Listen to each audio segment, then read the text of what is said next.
하나님 아버지, 오늘도 이렇게 새날 주심을 감사드립니다. 오늘도 우리가 열심히 살 텐데 사실 이런 열심히 살아가면서 나오는 열매들을 내가 거둔다라고 하는 보장도 없고 또 누가 거둘지 사실은 모릅니다. 그럼에도 우리에게 주어진 날들이고 시간이고 기회이니까 저희들이 최선을 다할 수 있게 하시고 그 속에서 우리 예수님께만 소망을 두는 저희들이 되게 하여 주시옵소서. 예상치 못한 어려움 당해도 당황하지 않고 주님만 바라볼 수 있게 하시고 주님 안에 예수 안에 답이 있습니다. 그 답을 쫓아가는 저희들 되게 하여 주옵소서.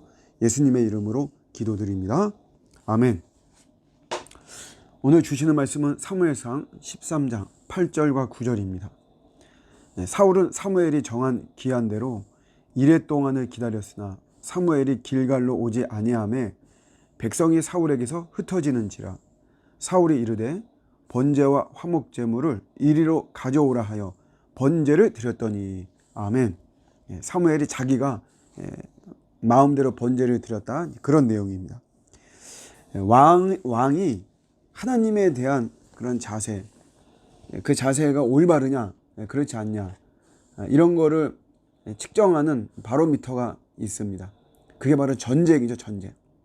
하나님에 대한 믿음이 정말 제대로 있느냐 그렇지 않느냐, 그 확인할 수 있는 게 전쟁이에요. 전쟁을 앞두고 그의 태도를 보면 이 왕이 하나님을 신뢰하는구나, 그렇지 않고 자기의 그런 어떤 능력과 이런 것들을 의지하는구나, 이런 걸 알 수가 있죠. 우리들도 마찬가지죠. 고난을 통해서, 전쟁이 바로 고난이잖아요. 이런 걸 통해서 그때 이제 하나님에 대한, 우리의 구원자 예수 그리스도에 대한 그의 태도와 어떤 진정성을 사실은 알 수 있는 것이죠. 블레셋이 쳐들어왔어요. 그래서 사울이, 사무엘이 이제 도착을 해야 되는데 도착을 하지 않아요. 도착해야지만 이제 제사를 드리고 막 그러는데 도착하지 않으니까 제사를 드리지 못하고, 또 이 블레셋이 그런 와중에 코앞에까지 쳐들어왔고, 그런 블레셋 군대를 두려워해서 이스라엘 백성들, 군사들이죠, 굉장히 많이 이탈을 하는 이런 모습, 굉장히 두렵죠. 이때 사실은 더 이제 주님을 의지해야만 되죠. 내가 사지로 몰아갈 때, 내가 사지로 막 이렇게 내쫓김을 당하고 할 때 사실은 더 우리가 주님을 바라봐야 되는데, 이 사울이 그러지 않고 자신이 주관해서 제사를 드리죠. 그러니까 이 말은 뭐냐면 하나님에 대한 절대 신뢰가 없다는 것이에요. 블레셋이 코앞에까지 쳐들어오고 사무엘이 비록 도착하지 않고 군사들이 이탈을 하고 하더라도 그때도 주님을 절대적으로 신뢰해야 되는데 그렇게 하지 않았다라고 하는 거죠. 사울의 이제 잘못이 뭐냐면 가장 강력한 무기가 뭔지를 모르는 것. 가장 강력한 무기는 뭡니까? 이스라엘, 이 구약의 이스라엘, 이 시대에도 그렇고 사실 지금도 그래요. 지금도 우리의 삶도 마찬가지지만 가장 강력한 무기는 뭡니까? 군사력이나 무기의 파워나 전술이나 그런 거 아니죠. 우리가 그런 걸로 많이 생각을 하고, 그러다 보니까 이런 군사력이나 전술이나 무기나 이런 거에 집착을 하는 것이거든요. 근데 그런 것이 아니고 가장 강력한 무기는 하나님의 함께 하심입니다. 하나님의 함께 하신다. 나와 함께 하신다. 그거를 절대적으로 신뢰하는 게 가장 강력한 무기인 것이죠. 원래 전쟁이라는 것은 사실은 이게 뭐냐면 본질을 볼 수 있게 만드는 것이에요. 우리 인생에도 여러분 전쟁이 많이 일어나죠. 광풍이 일어나고 암초에 부딪히고 인생에 지진이 나고 우리 막 그러잖아요. 그런 것들은 뭐냐면 결국은 내가 본질이 아닌 것, 또 정말 본질이 뭐냐, 이런 거를 구분하게 하죠. 본질에 더 집중하게 만드는 거죠. 전쟁은 결국 하나님에 대한 절대 신뢰, 하나님 나와 함께 하시면 내가 이 전쟁에 승리할 수 있다. 전쟁은 하나님께 속한 것이라고 했으니까 하나님에 대한 절대 신뢰가 이 본질이고, 그런 본질에 집중하게 만드는 것이 전쟁이니까 그렇게 해야 되거든요.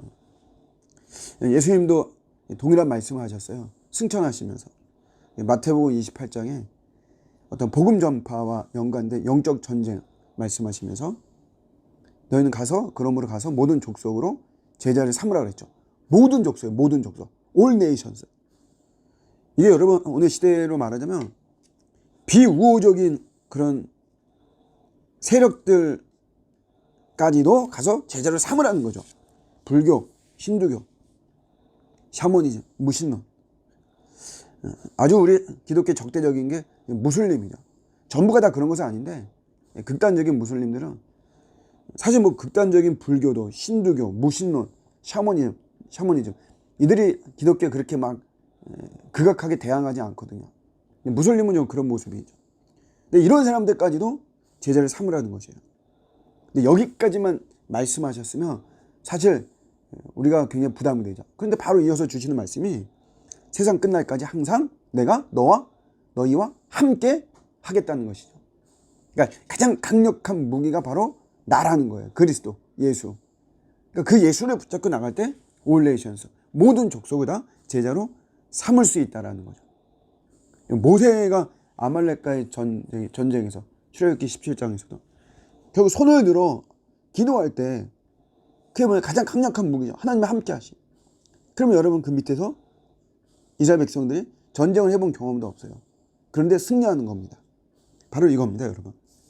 바울도 고린도후서 10장 4절에서 우리의 싸우는 무기가 육신에 속한 것이 아니라고 했습니다. 그래서 우리가 막 육신에 속한 막 이런 무기를 막 구하죠.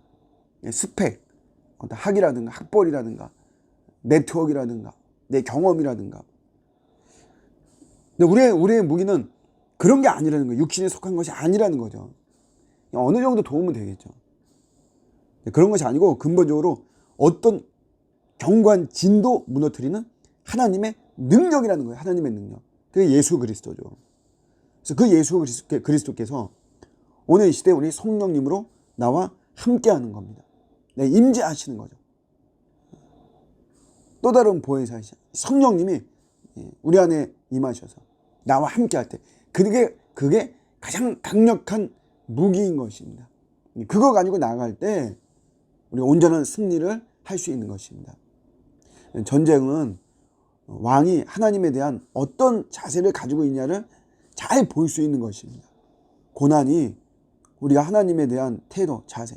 내가 그 전에 아무리 엄청난 천사의 방언과도 같은 그런 우리가 고백의 말을 한다라고 하더라도 그런 것보다도 고난에 임했을 때 우리의 자세가 그 하나님에 대한 바른 태도와 자세를 우리가 보여주는 것이다. 여러분 우리 주님이 함께 하신다. 이게 가장 강력한 무기다. 이런 거 깨닫고 우리 고난 속에서도 더 우리 주님과 함께 하시고 주님 가까이 하시고 주님을 모시는 주님께 엎드리는 저 여러분들의 복된 하루 되시기를 주님의 이름으로 축복합니다. 아멘.